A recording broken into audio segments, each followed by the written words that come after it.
Coach, this is year number 50 for you at the high school level as both an assistant and a head coach. What is it about the game of football that you love so much that keeps bringing you back? Well, you know, first of all, it's just being part of something that's larger than yourself, and working with a group of guys that are all committed in one direction. I think football's like the greatest game there is. You know, you play once a week, and the rest of the week you're preparing for the next week. It's not like other sports where you play every day or every other day. You know, you get to prepare. I really enjoy the X's and O part of it, and you know, trying to put a game plan together and to put a game plan against what the other team does, and I just can't imagine not doing it at this point. You've won a state championship, numerous district titles. You've coached NFL players. What do you think is your greatest accomplishment as a coach here?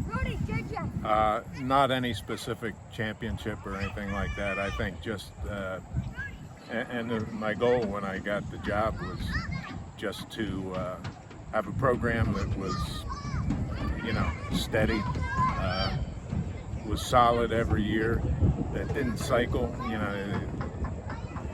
know, on a good year you might go undefeated, but on a bad year, I don't want to be 2-9. You know, I think you get around 500 on a bad year, I think that says something about your program.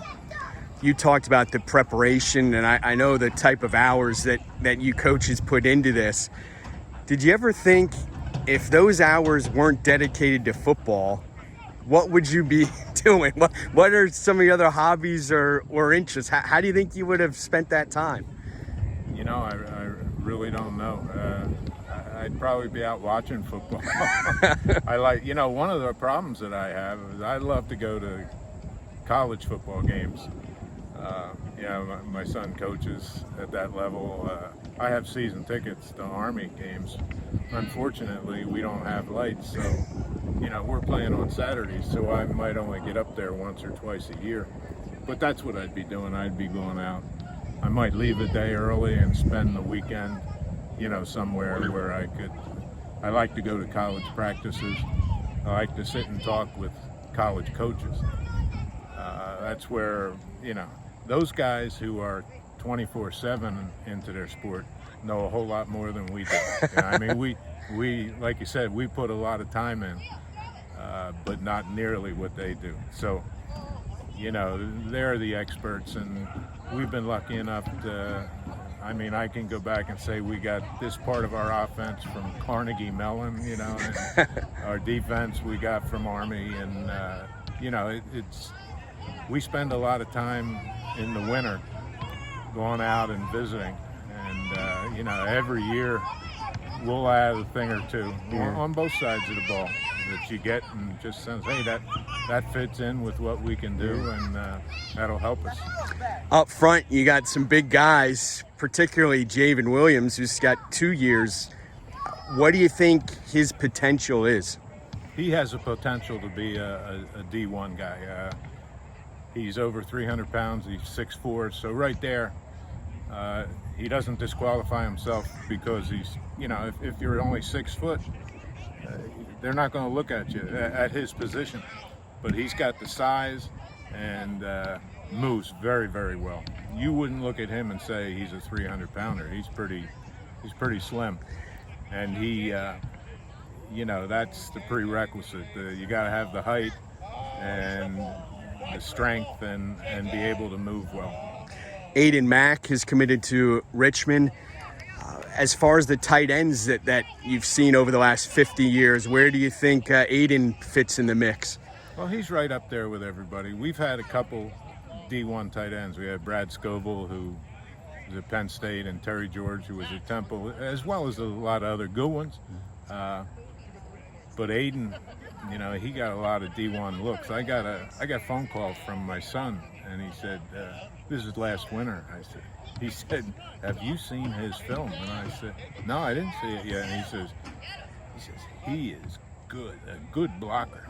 You know, and he's going to get a lot of looks, and as it turned out, he did.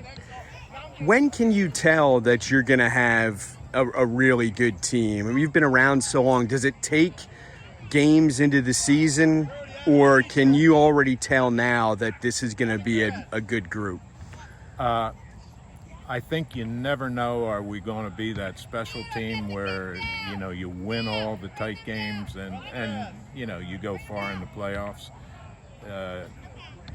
I think you got a good team, but it doesn't always mean you win them all, and we're still at that point with this group. I think we have a very good team. We got good size, we got good skilled people, but other people do too, so it's, we'll see, but we have a chance. Like you said, we have size and we have some speed, and our kids are used to winning. That's half the battle. We have teams come in here that are every bit as good as we are, but they don't know it.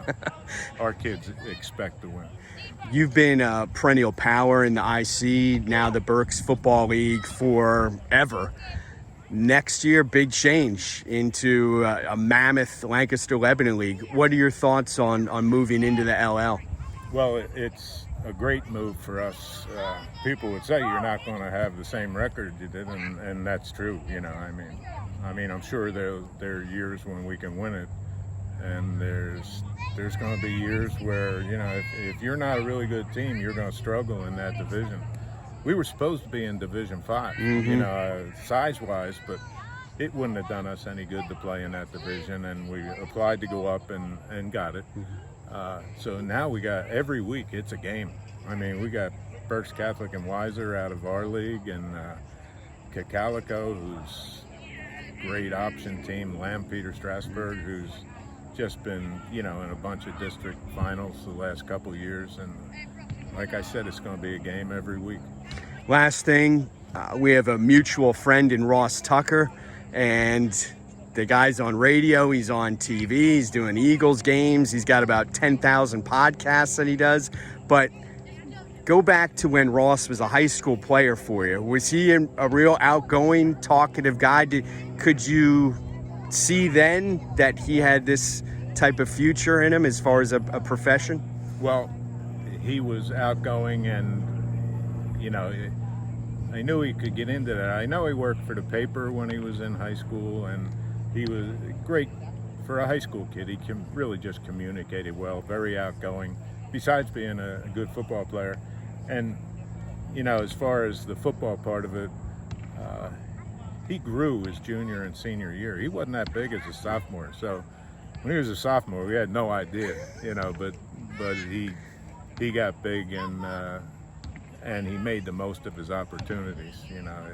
He got the opportunity because he got big enough, but he had to be smart enough. That was part of the reason he made it, but he also decided he just had to be tough enough, and he fought everybody just to prove how tough he was when he got there and got his shot, and then everything fell into place for him. Great story, the success he's had. Well, I always appreciate your time, and good luck this season. Thank you.